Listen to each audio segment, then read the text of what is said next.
In the Dark Ages, the Bible was reserved for the Catholic priests, and it was forbidden to copy it. Despite risking their lives, they rebelled against these prohibitions, and they copied and smuggled out the Bible from places such as this.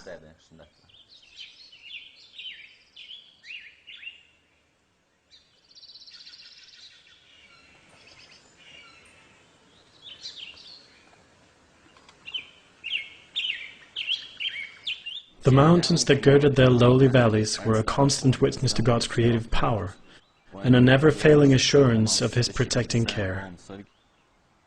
Those pilgrims learned to love the silent symbols of Jehovah's presence. They indulged no repining because of the hardships of their lot. They were never lonely amid the mountain solitudes. They thanked God that He had provided for them an asylum from the wrath and cruelty of men. They rejoiced in their freedom to worship before Him. Often, when pursued by their enemies, the strength of the hills proved a sure defense. From many a lofty cliff they chanted the praise of God, and the armies of Rome could not silence their songs of thanksgiving.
It was the Roman Emperor Justinian who made a decree that the Pope was to have both religious and political power.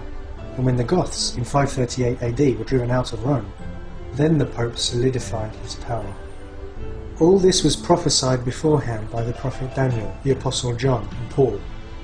A falling away would come, a false gospel would be preached, and an Antichrist will come forth from the ruins of the Roman Empire and place himself as a leader, even as a god in the Christian Church. He would receive his power from the dragon, or from the Roman Empire, and will continue with the same cruelty and teachings of their heathen gods, but this time cloaked in Christianity.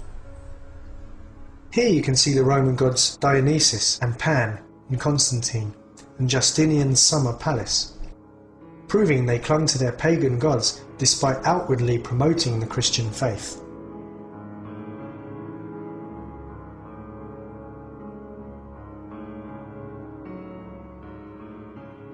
In Justinian's aqueduct, we can see the Roman mythological figure Medusa. Medusa had the hair of serpents and was to the Romans a goddess who protected the warriors, houses, and buildings. Here in Ephesus you can also see her with the famous serpent, and she's now posing in the ceiling of the Vatican. When the Roman religious power decided to replace their pagan gods with Christ, they began on a religious struggle for power that the Pope continued. Pagan mentality, just with Christian names. Many pagan temples were simply turned into Christian churches. This church in Rome is built upon an old Mithra temple.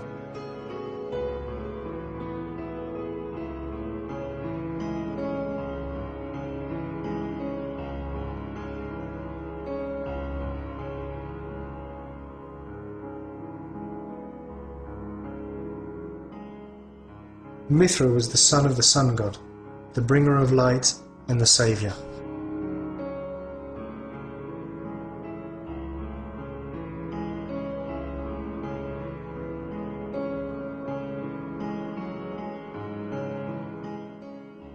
Here is a famous depiction of Mithra, with an illustration of the sun and the moon god either side, and here on a statue of Diana.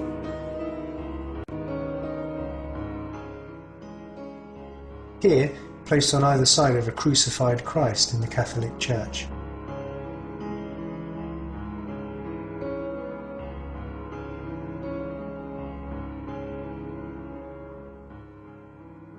This Christian bowl shows the mixture of Roman symbolism with Christian, satire, and the god Eros with the cross above, so it can be used in the Christian church. On this church camel from the treasures in the Vatican, we can see the Roman god of nature just above the emblem of the Pope. This demon was also common in Babylon. You can see him here, and in the world of Egyptian mythology, his name was Bes. The Roman goddess Venus was supposedly born from a shell. Here in this early Christian ornamental box is Venus in her shell, surrounded by Christian inscriptions. The shell represented the goddess Venus in ancient Rome. Today, it's the favourite decor of the Catholic Church. Here is a statue of Christ holding a shell that represents Venus. The shell was also used in the mythological world of India. Here is the Greek Poseidon, or the Roman Neptune with a shell over his head. The shell was a common symbol in the Roman Empire. Here from a Catholic church. Here is the shell again in a Roman building with Neptune's trident above it. And here in a Roman Catholic church. And here from another church, where it's Jesus Christ who lifts up the shell. An old Roman statue of Venus. And here, Catholic. The god Eros was a baby with wings.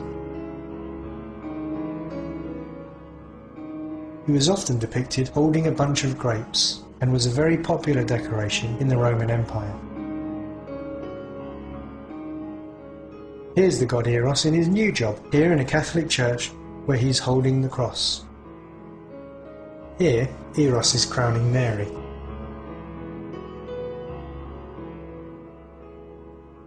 Here, he's being very helpful holding up the Pope's tiara. The cross again. And here, on an emblem of the Pope.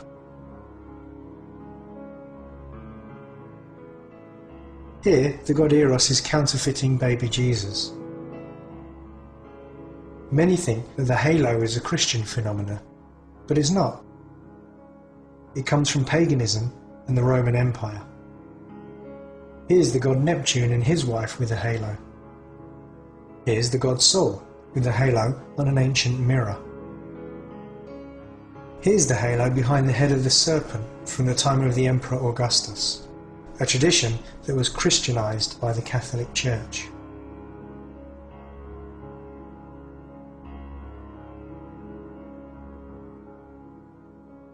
The use of halos probably originated in the East. Here's the halo behind the head of Buddha.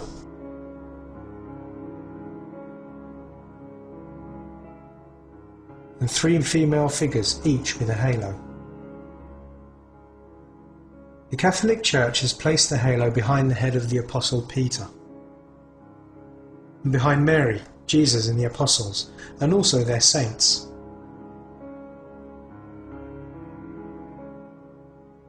The halo of the Roman sun god was very special. It had sunbeams protruding from it, here from Pergamon, and here from ancient Rome. Here the Catholic Church has placed the halo behind the head of God. Maybe it's the sun god in disguise. The Bible never once mentions female angels. Female angels come from Greek and Roman mythology and represent the goddess Nike or Victoria. Today this goddess is commonly seen in the Catholic Church. The goddess Nike is recognizable by her bare breast, her wings and her unique hairstyle, like here in ancient Ephesus. Here, Nike has a new job to honour the Papacy in the Vatican. Here's the goddess Athena in this well-known posture, with her helmet, snakeskin dress draped around her body and displaying the pendant on Medusa's head. Here from the Catholic Church, by the Pope's feet, sits the twin sister of Athena, with the helmet, the snakeskin and the Medusa head. When you've studied the Roman religio-political power, it's not hard to see that the Papacy continued the Roman method of government in religious matters. The Pope even adopted the titles of the Roman emperors and Rome's symbols, like Pontifex Maximus and the Father of the People. The Emperor Augustus became the high priest over many different religions, and the emperor that succeeded him did the same. Here he is, dressed in the priestly garments of Pontifex Maximus. The symbol was the ladle. Here you can see it among other priestly symbols from other priesthoods. The emperor's title, Pontifex Maximus and Father of the People, can be seen engraved on Roman coins, a title and symbol that the Pope of Rome adopted for himself. Here we can see a coin with the Pope and the title of Pontifex Maximus. And here from St. Peter's Basilica. The Roman emperor was also high priest for the Augur priesthood, who was a master of astrology. On this old Roman coin you can see the pontifexes and the hook beside it as the Augur priesthood's symbol and staff. The popes continue the tradition of using the staff with the symbol of the Augur priesthood. After Julius Caesar died, when Augustus came to power, he built a temple over Emperor Caesar's tomb. Augustus was the driving force behind the deification of Caesar. After that, he could call himself the Son of God, and that gave him more power. The Pope's claim is no less today. He claims for himself the title the Vicar of the Son of God, and demands power accordingly. Pergamon was a city in Asia Minor that is mentioned in the Bible as the place where the throne of Satan was. Pergamon was the place where they first built temples in honour of the emperors, in order to worship them as gods.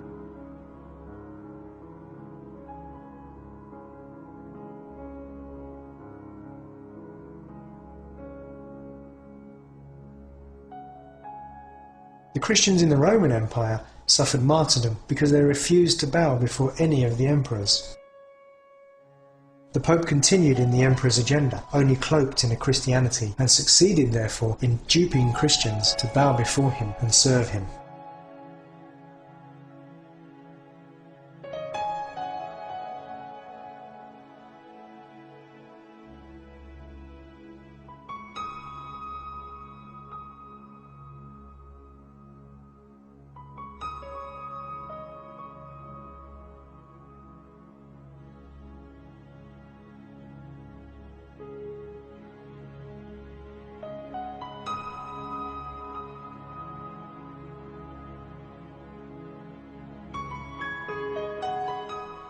Not only that, but all the idols and icons of gods who the Christians previously refused to pray to were no longer so threatening when they were named after saints.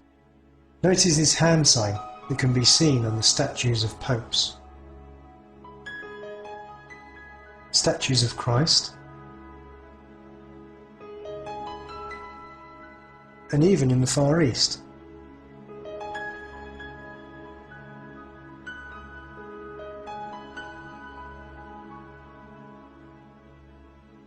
This hand sign was part of a cult in the Roman Empire, the cult of Sabazius, who originally was a mixture of Zeus and Dionysus. Here's a statue of Zeus, or Jupiter. Now it's on the illustrations of Jesus, and here on the statue of Peter. Jesus again, and the Pope. You may well wonder if there's any god in the Roman and Greek Empire that the Roman Catholic Church has not incorporated in some way or another into their churches today. Pagans placed their gods in altars like this. Here you have a goddess in an altar. Here's another goddess. And in the same way, the Catholic Church worships her gods. Here's Mary, and here's Mary again. This is from Pompeii, a Roman city. They placed their idols in altars like this. In Rome today, the Virgin Mary with child. The Church preserved the pagan tradition. This is what Baal looks like, and this is the stone icon they used when they worshipped him. It's exactly what God abhors.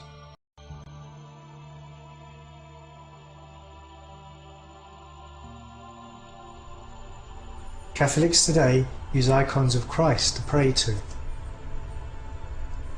The concept of nuns and monks was also adopted in from Babylon and Roman tradition. Instead of having nuns for Vesta, they now have nuns for Christ. Completely pagan tradition and philosophy.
The Babylonians, the Egyptians, the Greeks and Romans all had a tradition that the rulers took upon themselves symbols of whichever gods they honoured, and also to show that these gods honoured them.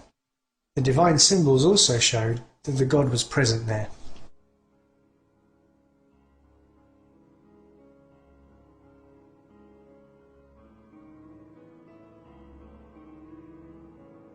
Here's the Roman Emperor Antonius, dressed like the sun god Osiris.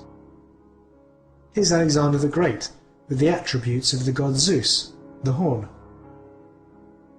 Here, Alexander's dressed in the lion headdress, that was the symbol of the god Hercules.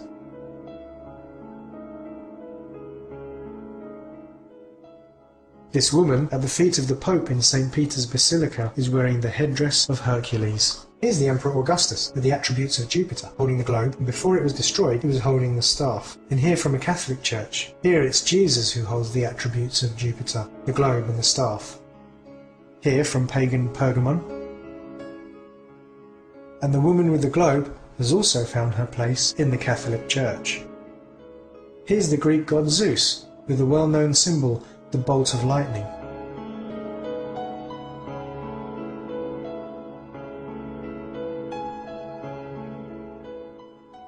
In St. Peter's Basilica in Rome, this woman holds the lightning bolt of Zeus in one hand and a cross in the other.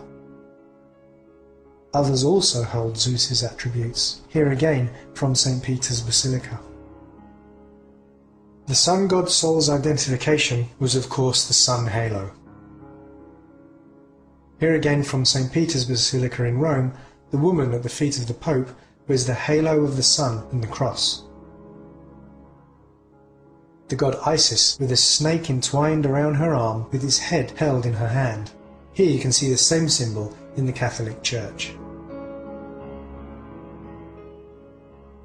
In the Catholic Church you can see baby Jesus with the globe and two fingers pointing upwards.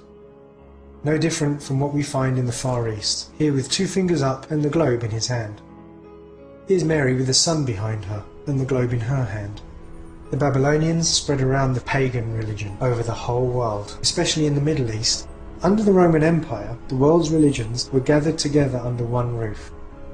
And when the Papacy came and took over the Roman Emperor's title and crown, then the Church also took over all the traditions of Babylon, Medo-Persia, Greece and Rome, thus sealing their apostasy in the name of Christ.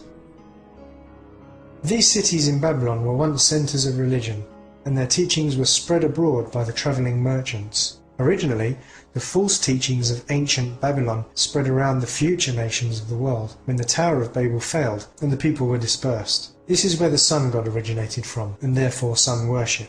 These famous symbols belong to the sun god and his kingdom.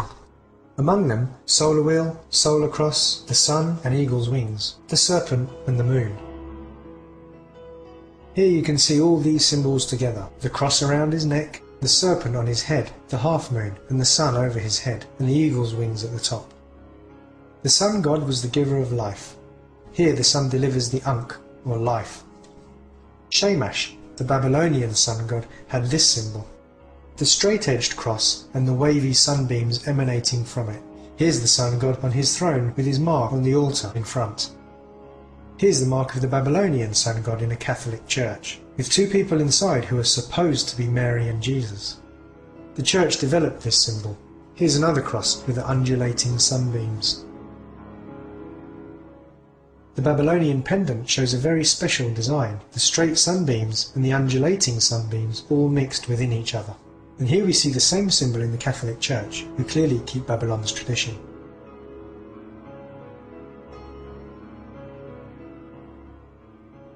The symbol of the sun was loved in Babylon because they honoured the sun god, and today it's in the Catholic Church who also exalt the sun god. You can find them on relics, altars and surrounding icons of God.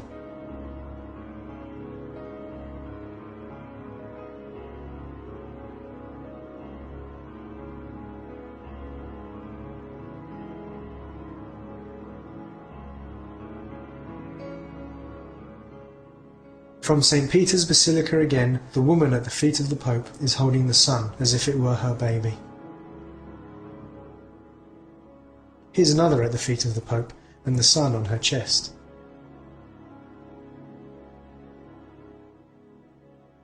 And here again from St. Peter's Basilica.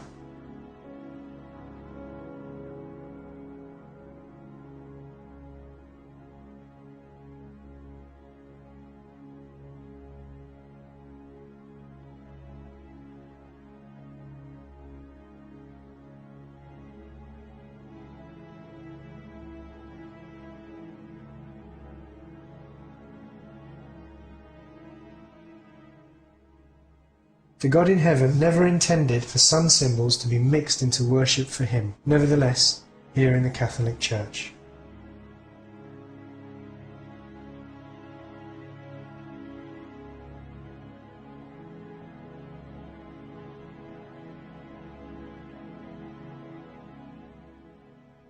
Here's a statue of the Pope with the sun on each hand. The sarcophagus of a Pope with the sun on his hand, here again. Is he a priest for the sun god, or for the God of heaven?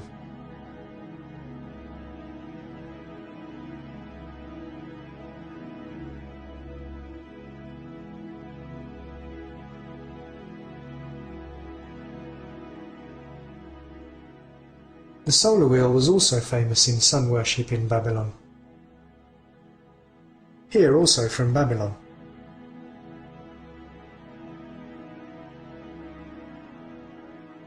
Here we see the solar wheel decorating a pagan temple in India. Here from the famous temple in Dendera in Egypt, the sun wheel with the zodiac around it.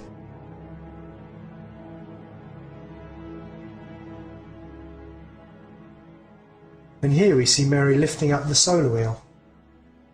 This is probably the world's largest solar wheel in St. Peter's Square at the Vatican, in the city of the Catholic Church, Rome. The woman holds the solar wheel, here from the Catholic Church, and here from Babylon. And here again there's decor on a Catholic church.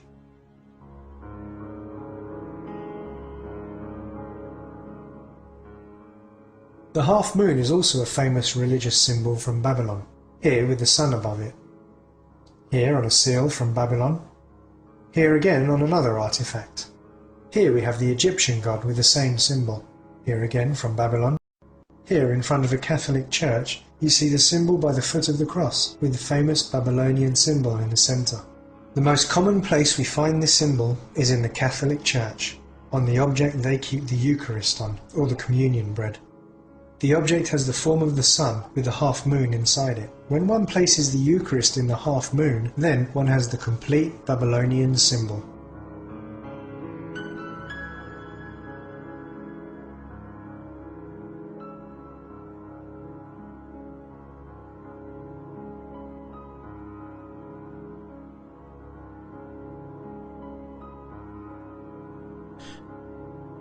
These objects were first used in Nimrod's time. The symbol of the moon god was often placed on the head, here from pagan Rome, and here on the Indian god Shiva, and here a Roman goddess with a symbol. Here's the goddess Ishtar in Babylon, and here on a picture of Mary in the Catholic Church. Here, as we've already seen, we can see the Egyptian king and queen receiving life, Ankh, from the sun. Here, from the Catholic Church, the apostles receive power, or the Holy Ghost, from the sun. The serpent either symbolized the sun god or was closely connected. After Satan took on the form of a serpent and seduced Adam and Eve, the serpent was cursed and damned to crawl on his belly. Here the serpents recovered his legs in an Egyptian tomb depicting the funeral procession. In pagan mythology, the serpent had wings. Here's the throne adopting the winged serpent. Here's the throne of Bacchus. The winged serpent is carved into the back of the throne. In South America, the sun god was born out of the mouth of the serpent. Here from Egypt, the sun with a serpent wrapped around it, and eagle's wings. And again from Egypt, the sun with two serpents hanging over it, and the eagle's wings. The sun with wings finds its origins in Babylon. Here the sun and the moon symbol. Again, the sun has wings. Here from the Catholic Church, a statue of Mary and Jesus, where Mary has the sun with the wings on her chest. On the bottom of the same statue is the serpent. This staff used by the Catholic priesthood ends in a serpent or a dragon with wings. Here from Babylon, 2 dragons with wings guard 2 serpents that are entwined around a pillar. The serpent on the staff was also used in the pagan religions in Rome and Greece. Here from Ephesus.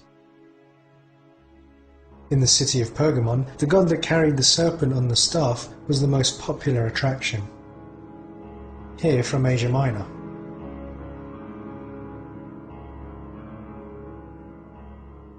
Here's the Egyptian god Anubis that carries the winged serpent on his staff. Here on one of the Vatican's many paintings. And here you see the same symbol in a painting on the roof of the Vatican. The all-seeing eyes are gathered from Egypt and ancient Babylon. In Tel Brat they have found an entire temple full of the all-seeing eye. The eye is connected to the mother goddess. The eye was used on Mesopotamian and Egyptian amulets and jewellery.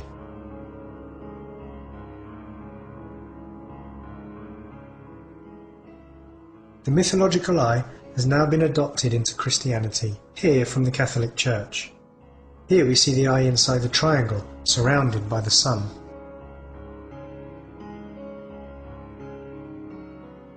Here you see the eye in the sun. Is it the eye of God, or is it the eye of the sun god?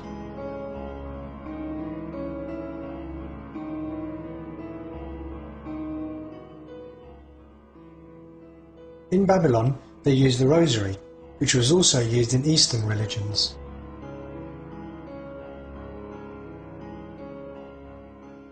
Here, from a Catholic church, Jesus has taken over the custom of Babylon. According to this painting, Jesus also wants to use the rosary.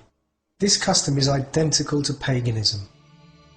The Babylonian goddess Ishtar had the lion as her symbol, here under her throne. Here, placed under her feet, and here, standing on the winged lion. Ishtar was called the Queen of Heaven.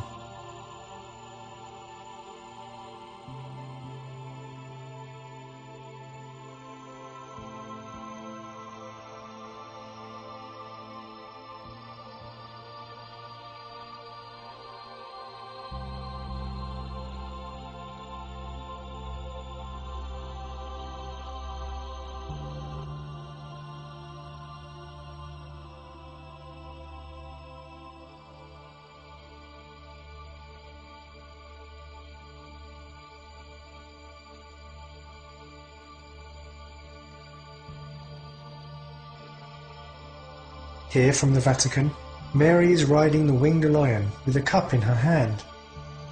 From Babylon, 2 lions stand either side of a symbolic tree. From a Catholic church of Mary, the sun with Mary inside, and 2 lions each side of the tree. From the same church, Mary's new symbol.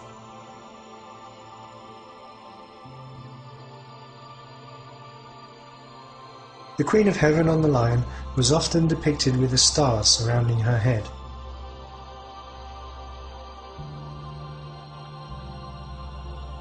Today, it's Mary who's called the Queen of Heaven, here with the stars around her head.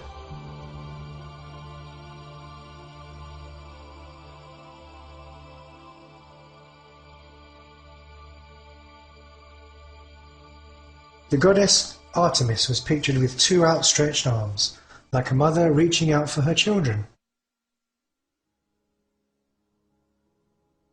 Here's Mary in the Catholic Church. Paganism has changed its name, but not its practices. When Mary gave birth to Jesus, it didn't make her a god, but made Jesus a man. The Bible never mentions the deification of Mary, neither does it ever mention that she went straight to heaven, but it does say that God forbids the worship of any being other than himself. I am the Lord, and that is my name, and my glory will I not give to another, neither my praise to graven images. Without any regard for what God requests, the Catholic Church has taken the liberty to crown Mary, and here the angels worship her and not God. The forerunner of Ishtar was the goddess Inanna. Often she was depicted with bare breasts, like here from Babylon. Here's the goddess Isis with her divine son.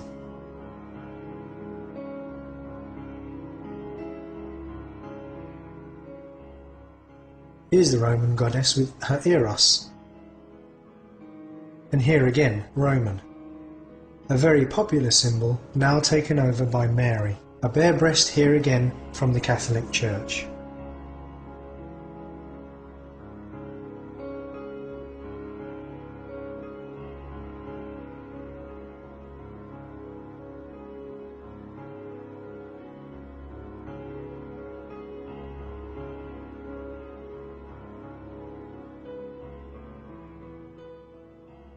It's ironic that most of the Catholic churches are built upon graveyards, and kings and queens are buried inside the churches. From St. Denis in Paris, from Rome, and from St. Peter's Basilica. The pagan worshippers thought that they could pray to the deceased so they could intercede for them. That's why tombs were always placed inside temples.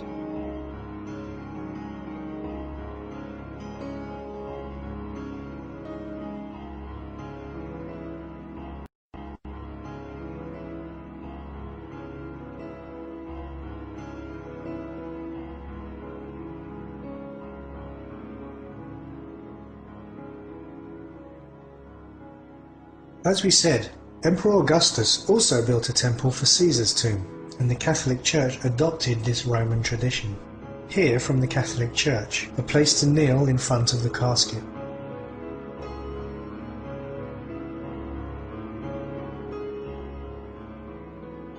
Here's a monk kneeling and praying to the dead.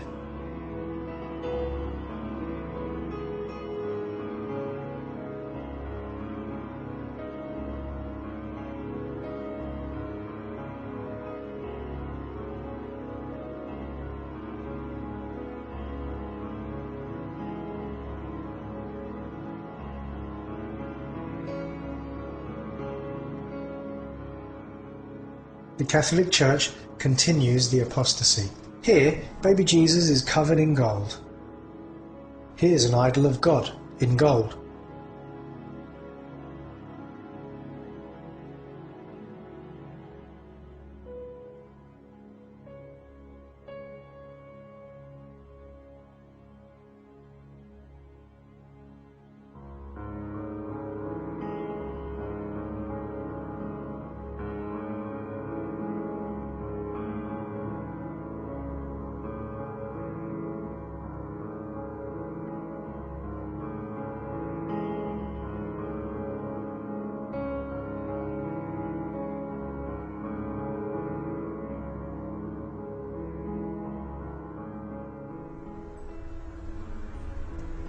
Shockingly, the Catholic priests still use the headdress and the attire that were used by the Babylonian priests. See here. The priests in God's sanctuary had a headdress. The Apostle Paul tells us that Jesus took over the priesthood after he ascended, and he's now the high priest in the sanctuary in heaven. The Catholic Church was never supposed to carry out the priesthood. That was given to Jesus alone. The Babylonian priesthood was well known for its grand headdress, the fish mitre.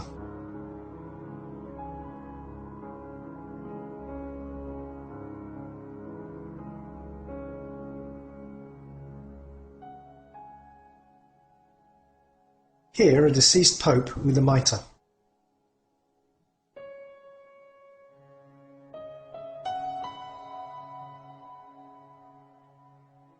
This is an Egyptian hat. Catholic priests, Babylonian, and Peter with the same hat. This hat is from Pergamon. You can notice two flaps protruding from it. The Pope's hat has the same design. The triple tiara was a crown that symbolized power, here from Babylon. The Pope also has a triple crown. The priests and kings in Babylon used this symbol around their neck to show that they had submitted to the sun god. Today, it's the Catholic priests, bishops, and popes who wear the same Babylonian sun crosses around their necks.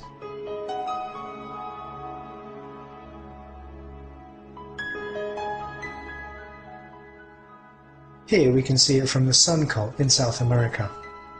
Here is the serpent god himself with his symbol on the shield. Here from a Babylonian cylindrical seal. And here you can see it on the Catholic clothing. Everywhere in the church, the sun god is honoured.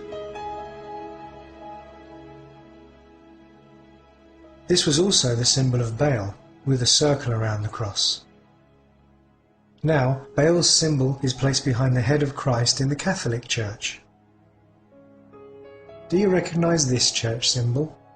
Originally, it was a Greco-Egyptian symbol of Isis, Serapis and Dionysus. It's just been adopted straight into the Catholic Church.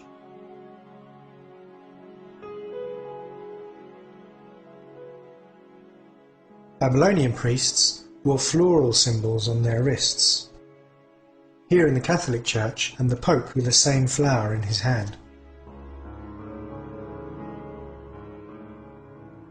God speaks strongly against the worshippers of Baal in the Bible, but the word Baal simply means Lord. Their supreme god was named El, just like the name of the Israelite god, El. That's why it could be confusing, but it wasn't the name they used that showed if they worshipped the true God. It was their obedience, and if they kept God's commandments.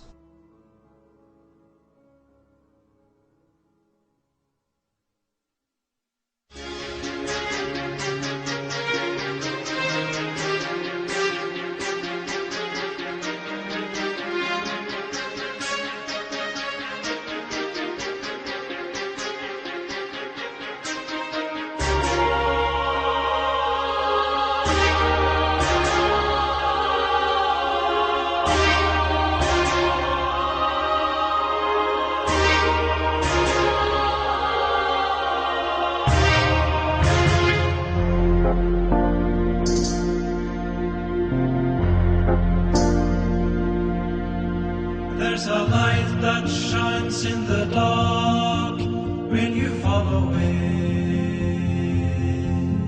When you turn from your ways that lead to destruction. There's no sin that you can't overcome in the name of the Lord, as long as you put your trust in Him.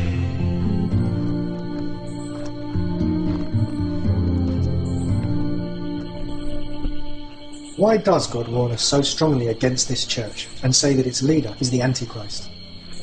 The Catholic Church has, from its inception, been Satan's attack on God's truth. And the Bible says God never changes, but nor does Satan and his fallen angels. Here we can learn from the devil's attack on Israel. First he tried to kill them, but when God protected them and the devil failed, then he deceived them into mixing paganism with God's truth. Satan did exactly the same with the Christian movement. First, Satan tried to kill the Christians through the Roman Empire, but he failed, and the Christians increased in number. When he lost this battle, he tried to destroy the Christian movement from the inside by infiltrating it with pagan teachings and ceremonies. He thereby deceived most of the Christians, and only a few remained loyal to God, recognizing the devil in sheep's clothing.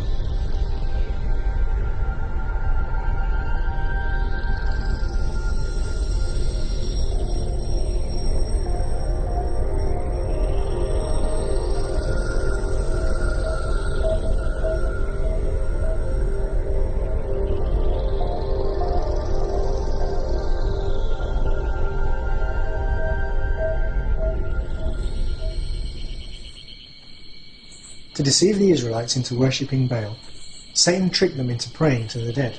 The dead, as the Bible says, are sleeping in the grave. Therefore, it's only the fallen angels who answer those prayers. And by doing this, Satan usurped the place of God in their lives. The exact same thing that happens in the Catholic Church today. The Catholic Church has deceived them into praying to dead saints, and even Mary, who is also dead in the grave, instead of to God. Thus, Satan steals their prayers and usurps their loyalty. And all this in the name of God. God has to warn people against this, to give them a chance to wake up from this deception. In the same way Satan used the Roman Empire to persecute the Christians, he now uses the Catholic Church to destroy them with idolatry. In addition to this, the Catholic Church killed many of those Christians who refused to follow their paganized form of Christianity.